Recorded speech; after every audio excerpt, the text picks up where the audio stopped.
وَلَقَدْ يَسَّرْنَا الْقُرْآنَ لِلذِّكْرِ فَهَلْ مِن مُّدَّكِرٍ نحمدہ ونصلی علی رسولہ الکریم اما بعد اعوذ باللہ من الشیطان الرجیم بسم اللہ الرحمن الرحیم رب اشرح لی صدری ویسر لی امری واحلل عقدۃ من لسانی یفقہوا قولی۔ آیت کے اگلے میں آتا ہے وَاسْتَفْتَحُوا، بس انہوں نے کیا مانگا تھا؟ یہ مشرکین مکہ نے کہا تھا غزوہ بدر سے پہلے پردوں کو چھو چھو کر کہ اللہ تو فیصلہ کر دے جو حق پر ہے، تو انہوں نے فیصلہ مانگا تھا، اللہ نے فیصلہ کر دیا، فیصلہ ہو گیا۔ وَحَابَ كُلُّ جَبَّارٍ عَنِيدٍ، تو کیا ہوا؟ حیب و حاصر ہوئے، تباہ و برباد ہوئے، قتل ہوئے، ذلیل ہو کر اندر کنویں جو ہے بدر کے اندر کنویں میں ڈال دیے گئے۔ ہر قسم کے ضدی اور جو انات رکھنے والے ضدی اور جابر و ظالم تھے، ہر شخص، ابو جہل ہو اور کتنے نام جو آتے ہیں سب کے سب۔ یہاں بظاہر ذکر پچھلے انبیاء اور ان کی قوموں کا بھی ہے، مگر یہ چشمہ ان حالات پر ہو رہا ہے جو سورہ کے زمانہ نزول کے وقت نبی صلی اللہ علیہ وسلم کو اور مسلمانوں کو پیش آ رہے تھے۔ کفار مکہ کو ان باتوں کا جواب دیا گیا جو نبی صلی اللہ علیہ وسلم سے کرتے تھے کہ اگر رہنا ہے تو اسی دین پر آنا پڑے گا، ورنہ ہم تمہیں ملک سے نکال دیں گے، ہم تمہارے ساتھ یہ کریں گے۔ اس مقام پر کفار مکہ اور مشرکین نے عرب کو صاف صاف متنبع کر دیا گیا کہ اب تمہارا مستقبل اس رویے پر منحصر ہے جو تم اختیار کرو گے، جو اس دعوت کے مقابلے میں تم اختیار کرو گے۔ اگر اسلام قبول کر دو گے تو عرب کی سرزمین میں رہ سکو گے۔ تم کہتے ہو نا تمہیں نکالیں گے، تو تم تب رہو گے یہاں اگر تم اسلام قبول کرو گے، اور اگر نہ مانو گے تو تمہارا یہاں سے نام و نشان بھی مٹا دیا جائے گا، تمہیں نکال دیا جائے گا۔ اور پھر ہم براۃ من اللہ و رسول سورہ توبہ میں پڑھتے ہیں کہ اللہ اور اس کے رسول کی طرف سے بیزاری ہے ان مشرکوں کے لیے، اب 4 ماہ کی مدت ہے، یا تو اسلام قبول کر لو یا پھر حجاز کو چھوڑ دو، یہاں نہیں رہ سکتے تم۔ تو یہ الحمدللہ پھر پورے کا پورا حجاز مسلمان ہوا الحمدللہ۔ آیت کے اگلے سے میں لفظ مارے من ورائہ جہنم، اس کے بعد اگر تم نہیں مانو گے تو پھر آگے تمہارے لیے دنیا میں کیا تم کھا پی لو گے، اس کے بعد بھی جہاں دنیا میں اگر تمہیں قتل بھی کر دیا جائے گا سزا بھی ملے گی، اس کے بعد بھی تمہارے لیے جہنم ہے، اور اللہ ایسا تمہارے لیے پینا ہے، اللہ اکبر، زخموں کا دوبن، گرم آگ پانی، پگھلتا ہوا تانبا، کیا کیا رکھا ہوا ہے، اللہ اکبر، جو تم پیو گے گھونٹ گھونٹ لیکن اندر نہیں جا پائے گا۔ دیکھیں جہنم میں نبی صلی اللہ علیہ وسلم نے فرمایا کہ جہنم میں بہت پیاس بھی بہت زیادہ لگے گی، بھوک بھی بہت زیادہ لگے گی، لیکن وہاں ہوگا کیا؟ وہاں پیپ گرم کھولتا پانی جو چہروں کو جلا دے گا، یہ سب کچھ ہوگا، اور وہ نہ چاہتے ہوئے بھی یہ کھانے پینے پر مجبور ہوں گے۔ سورہ کہف میں آتا ہے وَإِن يَسْتَغِيثُوا يُغَاثُوا، اگر وہ مانگیں گے نا اللہ اکبر تو ان کو دیا جائے گا بِمَاءٍ كَالْمُهْلِ، پگھلتا ہوا پانی، جیسے پگھلتا ہوا جو تانبا ہوتا ہے اس طرح، یشفی الوجوہ، اللہ اکبر، بئس الشراب، بہت برا ہے پینے والی چیز اور بہت برا ہے ان کا ٹھکانہ۔ سورہ کہف کی آیت نمبر 29 ہے۔ دنیا میں ان کو ذلت اور رسوائی سے تو دوچار ہونا ہی ہونا ہے کفار کو، جن تک پیغام پہنچ گیا، اور پیغام پہنچانا میں نے اور آپ نے اپنے کردار سے اور اپنی زبان سے۔ کردار ضروری ہے، خالی زبان سے پہنچا کر ہم وہی کچھ کریں جو ہندو کر رہے ہیں، وہی رسومات کو ہم اپنا لیں، وہی کچھ کریں جو آج اللہ معاف کرے نصارہ کر رہے ہیں، تو یہ پھر ہم سب کو بھی اپنے بارے میں سوچنا پڑے گا کہ ہم کہاں کھڑے ہیں۔ دنیا میں بھی ذلت اور رسوائی سے دوچار ہوں گے وہ لوگ جو اللہ کی نہیں مانیں گے، اللہ کے رسول کی نہیں مانیں گے، اور آخرت میں بھی ان کے لیے اللہ اکبر یہ بد ذائقہ کھولتی ہوئی پینے پر ان کو مجبور کر دیا جائے گا، بدبودار کھانا اور جو ہے کھانا اور پینا ہوگا ان کا۔ وَيَأْتِهِ الْمَوْتُ مِنْ كُلِّ مَكَانٍ،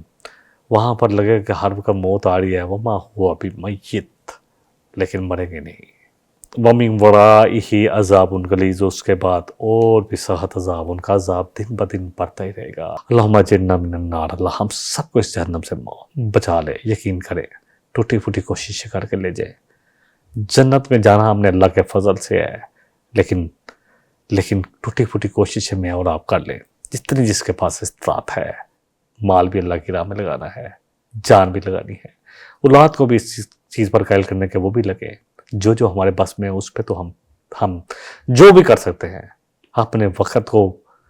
ضائع کرنے کے بجائے قرآن پڑھا جائے، اللہ کے فرمان کو پڑھے، اور اس کے مطابق زندگی گزاریں، نبی رحمت صلی اللہ علیہ وسلم کی مبارک زندگی پڑھیں اور اس نبی صلی اللہ علیہ وسلم کی اتباع کرنے کی پوری کی پوری کامل اتباع کی کوشش کریں۔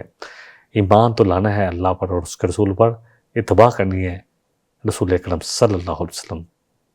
کی زندگی کے مطابق اپنی زندگی گزارنی ہے، آپ کی اتباع کرنی ہے۔ اللہ اکبر۔ اللہ اب آگے ایک اور مثال بیان کرتے ہیں اگلی آیت میں، مثل الذین کفروا بربہم، مثال ان کافروں کی، اللہ اکبر، جو اپنے رب کا انکار کرتے ہیں، اپنے رب کی نہیں مانتے، اپنے رب کے ساتھ کفر کرتے ہیں، اعمالہم، ان کے اعمال۔ بہت سارے لوگ پوچھتے ہیں، دیکھیں جب تک جس تک پیغام پہنچ گیا، بہت سارے لوگ جو غیر مسلم تھے انہوں نے بہت سارے اچھے کام بھی کیے، لیکن جس تک یہ پیغام پہنچ گیا پھر بھی وہ اللہ کی طرف نہ آیا۔ دیکھیں اللہ نے ہمارے اندر ایک اللہ کی جو شہادت ہے نا ہمارے اندر ہے، بات کو سمجھنے کی ہے۔ جب زمین و آسمان پر غور کیا جائے گا، سورہ لقمان میں ہم پڑھیں گے، لقمان کے بارے میں آتا ہے کہ بڑے حکمت والے شخص تھے، اور کسی جگہ بھی نہیں یہ لکھا کہ وہ رسول تھے یا نبی تھے یا کسی رسول کے پیروکار تھے، لیکن انہوں نے اللہ کو پہچانا۔ اسی طرح وہاں انشاءاللہ تعالیٰ اس پر بات مزید کریں گے۔ بہرحال اللہ فرما رہے ہیں کہ ایسے لوگوں کی مثال جنہوں نے ضد ہٹ درمی کی وجہ سے ان پر اللہ کا پیغام ان تک آ گیا، نہیں مانا، پھر ربہم، اپنے رب کو، اور نہ ہی دین اسلام کی طرف آئے۔ اعمالہم، ان کے اعمال ایسے ہیں کہ جیسے اللہ اکبر راکھ ہو جس کو ہوا اڑا دیتی ہے۔ دیکھیں راکھ جو ہے نا، جلی ہوئی چیز سب کچھ جل جاتا ہے، اس میں کچھ بھی اس پہ کرامت نہیں ہوتا۔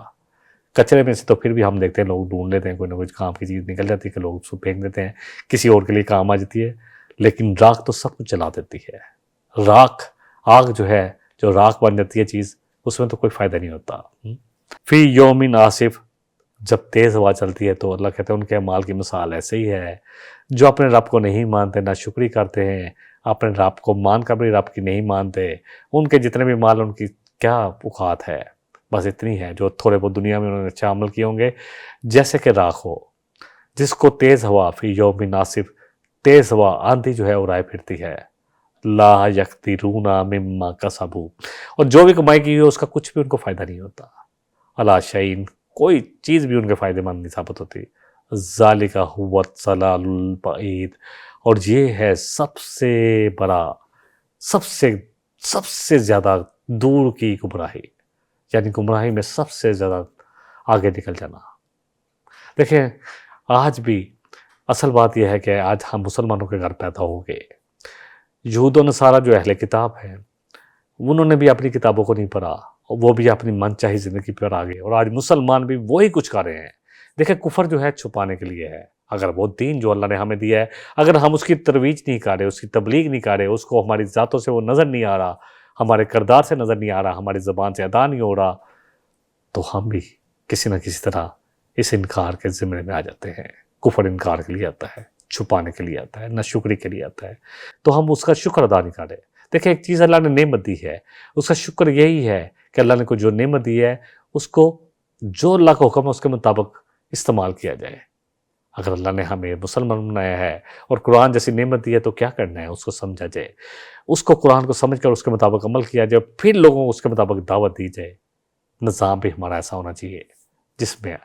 دین پر چلنا آسان ہو۔ یہاں تو اتنا مشکل کر دیا کہ دین پر چلنا ہی سب سے مشکل ہو گیا، رشوت کے بغیر کوئی کام نہیں ہوتا، کوئی کہاں جائے، دھکے کھاؤ، جو مرضی کرو، کوئی سننے کو تیار نہیں ہے۔ کفار کے اعمال کی مشابت بہرحال دی گئی ہے، راکھ جیسی ہے کہ ان کے تمام اعمال ضائع ہو جائیں گے، ایسے ہی جیسے کہ تیز آندھی ہے، سب اڑ گئے، کچھ بھی ہاتھ نہیں آتا، اور آخرت میں کوئی نفع ان کو حاصل نہیں ہوگا، کیونکہ دنیا میں انہوں نے اپنے خیال میں جو نیک اعمال کیے تھے وہ آخرت میں باطل ہو چکے ہوں گے، کیونکہ ان کا نیک کام کرنے کا مقصد اللہ کو راضی کرنا نہیں تھا بلکہ اپنی شہرت بھی تھا، یا جن نیک کام کیے تھے وہ اللہ کے لیے نہیں کیے تھے۔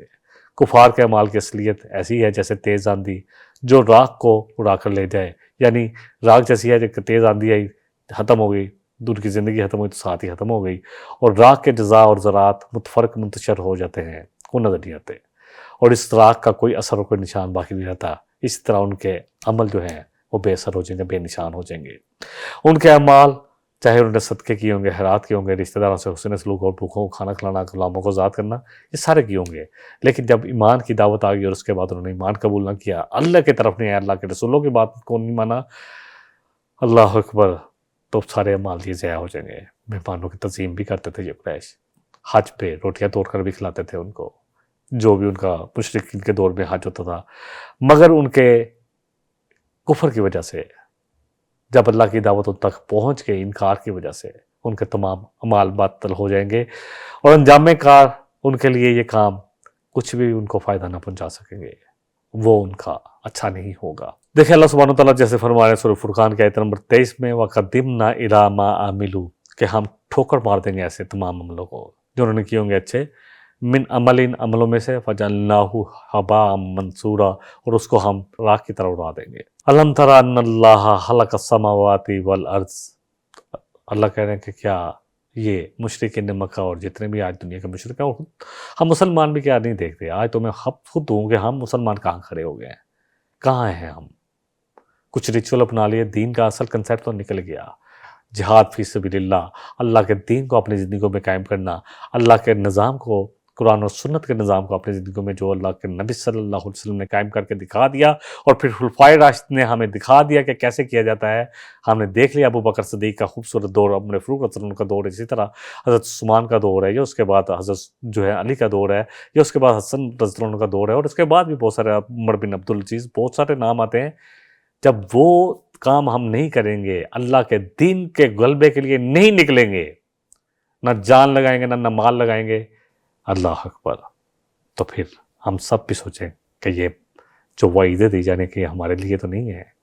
اور یقیناً یہ ہمارے لیے بھی پہنچیں گی اگر وہ کام نہیں کریں گے۔ دیکھیں، جو بھی آپ کی جتنی طاقت ہے اتنا تو کریں، کلکم رائن، ہم نبی صلی اللہ علیہ وسلم کہ تم سے سب کہیں نہ کوئی استطاعت رکھتے ہو، کہیں نہ کہیں تم وہاں نگران ہو، اور تم سے پوچھا جائے گا جو تمہارے نیچے تھے کہ تم نے خود کیسے عمل کیا، اور تمہارے نیچے والوں کو تم نے کیا ہدایت کی طرف لے کے آئے، کوشش یہ کہ نہیں کی۔ یہ میرے اور آپ سب کے لیے ہے۔ الم تر ان اللہ خلق السماوات والارض بالحق، کیا دیکھا نہیں کہ اللہ ان سے کہہ رہے ہیں، دعوت دے رہے ہیں، کیا یہ دیکھتے نہیں ہیں یہ کافر، یہ مشرک، یا ہم سب بھی دیکھیں کہ اللہ نے یہ سب کچھ ایک بامقصد پیدا کیا ہے۔ آسمان اور زمین کا اور میری زندگی کا ایک مقصد ہے، حق ہے، بالحق یعنی بامقصد پیدا کیا گیا ہے۔ تمام مخلوق کی پیدائش مبنی بر حکمت ہے، ہر چیز اللہ نے حکمت کے ساتھ اور بامقصد پیدا کی ہے۔ آسمان اور زمین کو حق کے ساتھ پیدا کیا جانا، اس سے پہلی آیت میں کہا کہ ان کے تمام اعمال ضائع ہو جائیں گے، لا یقدرون مما کسبوا علی شیء، جو انہوں نے کمائی کی ہوگی ان کے کچھ بھی کام نہ آئے گی۔ وجہ ان کا کفر، نافرمانی اور ضد تھی، اور اس آیت پہ فرمایا کہ بے شک اللہ اپنے خالص بندوں کے اعمال ضائع نہیں کرتا، اور یہ کہ اللہ سبحانہ تعالیٰ نے اپنے جو خالص اللہ کرے، مخلص ہو جائے میں اور آپ اللہ کے لیے، اور مخلص ہونے کے لیے ضروری ہے کہ قرآن اور سنت پڑھا جائے، خود اپنی آنکھوں سے پڑھیں، کچھ مشکل نہیں ہے۔ وَلَقَدْ يَسَّرْنَا الْقُرْآنَ لِلذِّكْرِ فَهَلْ مِن مُدَّكِرٍ، اللہ تو کہہ رہے ہیں کہ ہم نے اس قرآن کو نصیحت کے لیے آسان بنایا ہے۔ اللہ کو پتا تھا میرے جیسے لوگوں نے بھی آنا ہے، جنہوں نے 50 سال 49 سال کی عمر میں قرآن شروع کرنا ہے، اور اتنا اللہ نے آسان کر دیا کہ الحمدللہ ثم الحمدللہ، پورے قرآن کا اللہ سبحانہ تعالیٰ نے ترجمہ میرے لیے آسان کر دیا، اور اس کے اللہ نے نصیحت کے لیے آسان کیا ہے۔ نصیحت کی باتیں تو ایک صورت بھی جو ہے وَالْعَصْرِ إِنَّ الْإِنسَانَ لَفِي خُسْرٍ، اللہ نے اعلان کر دیا کہ تمام انسان خسارے میں، جو دنیا میں ہے، ہم ایک ایسے کنویں میں گر چکے ہیں جہاں سے نہیں نکلیں گے اس خسارے سے، إِلَّا الَّذِينَ آمَنُوا، ایمان نہ لیں، ایمان اگر ایمان والوں کے گھر میں پیدا ہوئے تو دیکھیں تو صحیح ایمان ہے کیا، زبانی ایمان نہیں چاہیے، ایمان قرآن اور سنت کے مطابق چاہیے، إِلَّا الَّذِينَ آمَنُوا وَعَمِلُوا الصَّالِحَاتِ، اور پھر ایمان کے تقاضے کے مطابق وہ عمل بھی کرنے جو ایمان ہم سے چاہتا ہے، وَتَوَاصَوْا بِالْحَقِّ، اور پھر اپنے تک نہیں روکنا، لوگوں تک بھی وہ بات کو پہنچانا ہے، وَتَوَاصَوْا بِالصَّبْرِ، اور پھر صبر کے ساتھ جمے رہنا ہے، اللہ ہم سے یہ چاہتا ہے۔ بہرحال اللہ نے یہ زمین و آسمان جو ہے، کوئی بھی چیز باطل نہیں پیدا کی، حق کے ساتھ پیدا کی ہے، اس کی جو تخلیق ہے اللہ کی، ہر چیز ایک ایک ذرہ بھی جو ہے وہ بھی بامقصد ہے۔ ابن عباس رضی اللہ عنہ فرمایا کہ اس آیت میں کفار مکہ سے خطاب ہے کہ اگر تم اپنے کفر سے باز نہ آئے تو میں تمہاری جگہ اور مخلوق بھی پیدا کر دوں گا جو میری فرما برداری کرے گی، اور یہ میرے لیے کچھ مشکل نہیں ہے۔ ان یشاء یذہبکم، کیونکہ اللہ یہی فرما رہے ہیں کہ اگر چاہیں، اگلے آیت کے آخری حصے میں، کہ اگر اللہ چاہیں تو تمہیں لے جائیں، اور یاتی بخلق جدید، اور تمہاری جگہ کوئی اور مخلوق لے آئیں، اور اگلی آیت نمبر 20 میں اللہ فرما رہے ہیں وَمَا ذَلِكَ عَلَى اللَّهِ بِعَزِيزٍ، اور یہ اللہ پر کچھ بھی مشکل نہیں ہے۔ دیکھیں اللہ تعالیٰ آج ہم نے نہ مانا، میں اسی کے ساتھ، اسی آیت کے ساتھ بات کو مکمل کر لیتا ہوں۔ یا ایھا الذین آمنوا، اللہ فرما رہے ہیں میں یرتد منکم، جو بھی تم سے ارتداد کرے گا نا، مرتد ہو جائے گا، اللہ کے اس اسلام کا ہمارے ساتھ کیا تعلق ہے، ہم اسی سے نکل جائیں. اللہ اکبر. ان دینی ہی دین سے فسوف یاتی اللہ بقوم، تو اللہ لے آئے گا ان قریب ایسی قوم یحبوہم و یحبونہ، جو جن سے وہ اللہ محبت کرے گا اور وہ اللہ سے محبت کریں گے. سورہ مائدہ کی آیت نمبر 54 میں پڑھا تھا، اور سورہ محمد میں تو ہم مسلمانوں سب سے اللہ کا خطاب ہے. وَإِن تَتَوَلَّوْا، اور اگر تم نے، اللہ اکبر، تم نے وہ نہ کیا جو تم سے کہا جا رہا ہے، تم نے اس سے روگردانی کی، اللہ کی راہ میں جہاد کہا گیا نا، کتنی جگہ ہے کہ ایمان کے ساتھ کہ لگاؤ اپنے جان اور مال. انما المؤمنون الذین آمنوا باللہ ورسولہ ثم لم یرتابوا، اللہ فرما رہے ہیں کہ مومن تو وہی ہیں جو ایمان لائیں اللہ اور اس کے رسول پر، اور پھر جم جائیں، اور پھر جو ایمان کا تقاضا ہے اپنے جان اور مال کے ساتھ اللہ کی راہ میں جہاد کریں، وہی سچے ہیں اپنے دعوے ایمان میں. ورنہ تو جتنے مرضی ہم ایمان کے دعوے رکھیں، ہم سچے نہیں ہو پائیں گے. اور یہاں اللہ یہی فرما رہے ہیں وَإِن تَتَوَلَّوْا يَسْتَبْدِلْ قَوْمًا غَيْرَكُمْ، تو اگر تم نہیں مانو گے تو اللہ لے آئے گا کوئی اور قوم. ثُمَّ لَا يَكُونُوا أَمْثَالَكُمْ، جب عرب نے، پھر وہ تمہاری طرح نہیں ہوں گے. جب عرب نے اپنی ذمہ داری ختم کی تو اللہ نے ترک اٹھا دیے. وہی جو تھے جو آگے پہلے فتح کر رہے تھے، اللہ نے ان کو اسلام کی دولت دے دی. اللہ اپنا کام کسی سے بھی لے سکتا ہے. اقبال نے کہا تھا نا، ہے فتنہ یا تاتار کے فسانے سے، پاسباں مل کے کعبے کو صنمانے سے، تو اللہ تو لے لے گا. میں نے اور آپ نے کیا کرنا ہے، یہ مجھے اور آپ کو سوچنا ہے، اور اپنا کتنا کنٹریبیوشن اس کام میں جہاد فی سبیل اللہ جو اپنی جانوں اور مالوں کے ساتھ کرنا ہے، کتنا کرنا ہے. لگائیں اپنی جانوں کو، اپنے مالوں کو، تو بچا بچا کے نہ رکھ سے. تیرا آئینہ ہے وہ آئینہ جو شکستہ ہو تو عزیز تر ہے نگاہ عین ساز میں. جتنا اللہ کے لیے اپنے آپ کو لگائیں گے اور تھکیں گے نا، اتنی ہی ہماری ویلیو بڑھ جائے گی. وآخر دعوانا ان الحمدللہ رب العالمین. إن هذا القرآن يهدي للتي هي أقوم ويبشر المؤمنين الذين يعملون الصالحات أن لهم أجرا كبيرا.